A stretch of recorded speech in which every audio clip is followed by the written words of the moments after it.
இனியா செய்திகள் நேயர்களுக்கு வணக்கம். தரமற்ற முறையில் அமைக்கப்பட்ட தார் சாலை எளிதாக கைகளால் பெயர்த்து எடுக்கும் வீடியோ சமூக வலைதளங்களில் வைரல். கடலூர் மாவட்டம் மங்களூர் ஊராட்சி ஒன்றியத்திற்கு உட்பட்ட கல்லூர் ஊராட்சியில் கடந்த 10 நாட்களுக்கு முன்பு 13 லட்சம் ரூபாய் மதிப்பில் சுமார் 600 மீட்டருக்கு மேல் தார் சாலை அமைக்கப்பட்டுள்ளது.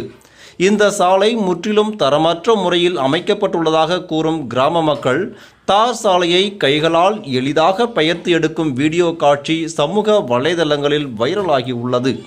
மேலும் புதிதாக அமைக்கப்பட்ட தார் சாலை பல இடங்களில் விரிசல் விட்டுள்ளதாகவும் தார் சாலை அமைக்கும் பணியை அதிகாரிகள் முறையாக கண்காணிப்பு பணி மேற்கொள்ளாததே இந்த அவலநிலைக்கு காரணம் என குற்றச்சாட்டு வைக்கும் கிராம மக்கள் மாவட்ட நிர்வாகம் தார் சாலையை ஆய்வு செய்து உரிய நடவடிக்கை எடுக்க வேண்டும் என கோரிக்கை வைக்கின்றனர்.